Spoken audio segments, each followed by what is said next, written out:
L'allié de Meghan Markle, le commentateur royal Omid Scobie, semble avoir tordu le couteau dans l'arène au cours de la dispute sur la suppression des titres du prince Andrew en comparant le sort du duc d'York à celui du prince Harry. Le rédacteur en chef royal de Harper's Bazaar a affirmé qu'Andrew avait un anneau de protection déroutant autour de lui et que ces titres n'avaient été supprimés que parce que la menace pour Brent de Windsor et l'entreprise familiale avait enfin forcé la main de l'institution. Cependant, M. Scobie a déclaré que Harry avait été dépouillé de ses titres parce qu'il voulait simplement retirer sa famille d'un environnement malsain et qu'il avait été publiquement traîné sur les charbons et dépouillé de toutes ses réalisations et de ses privilèges royaux avant de mettre un pied hors du pays. Dans un article d'opinion pour le journal I, M. Scobie a déclaré, pour le public qui regarde cette saga se dérouler, l'anneau de protection autour d'Andrew a été déroutant. Surtout lorsque vous comparez son traitement au prince Harry, qui, qu'on l'aimait ou qu'on le déteste, voulait simplement soustraire sa famille à un environnement malsain. Il n'y avait aucun soutien sympathique derrière les murs du palais pour le duc de Sussex. Au lieu de cela, il a été publiquement entraîné sur les charbons et dépouillé de toutes ses réalisations et privilèges royaux avant de mettre un pied hors du pays.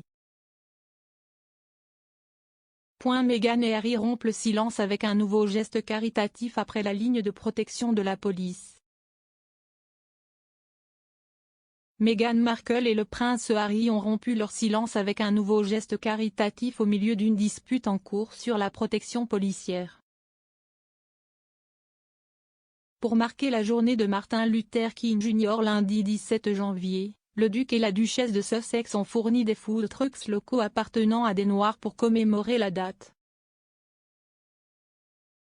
Le Martin Luther King Jr. Center s'est rendu sur Twitter pour féliciter Harry et Meghan pour cette aide.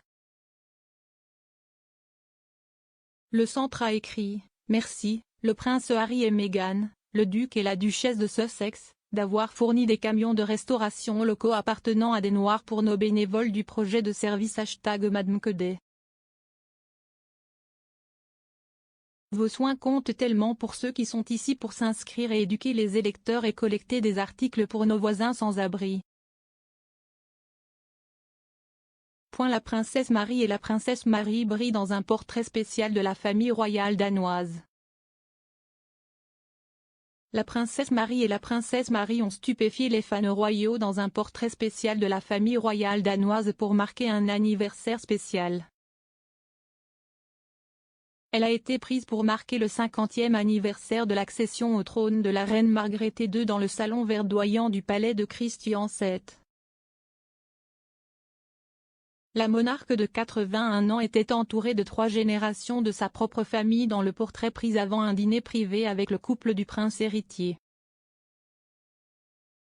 Il s'agissait d'un dîner surprise secrètement organisé par la famille de la reine à son insu le vendredi 14 janvier. Bien que la belle-fille de la reine, Marie, se soit démarquée par leurs belles robes et leurs vêtements, de nombreux autres membres notables de la famille étaient présents. Les fils de la reine Margrethe, le prince héritier Frédéric et le prince Joachim, étaient présents. Étaient également présents les 8 petits-enfants de la reine. Kate Middleton et le prince William ont déjà été pressentis pour déménager dans la maison royale de Windsor. Le prince William, 39 ans, et sa femme Kate Middleton, 40 ans, partagent la majeure partie de leur temps entre leur domicile londonien au palais de Kensington et en Meola à Norfolk. Cependant, pendant un certain temps, les Cambridge ont été invités à déménager pour vivre près de la reine Elisabeth II, 95 ans, sur son domaine de Windsor. Une source a déclaré au Mail dimanche en 2021, en Meola avait du sens alors que William était pilote d'hélicoptère à East Anglia et c'était utile pour les Noëls à Sandringham, mais ça ne marche plus vraiment. Si est un peu trop loin pour les week-ends mais Windsor est un parfait compromis. Ils étudient les options dans la région. Le Fort Belvédère, qui a été construit entre 1750 et 1755 pour le prince William Augustus, a été désigné comme une maison possible pour le duc et la duchesse. La suppression du titre du prince Andrew a accéléré la vision du prince Charles pour la famille royale. Rupert Bell a affirmé que la reine place sa famille royale au-delà de tout, mais l'affaire civile d'Andrew est extrêmement préjudiciable.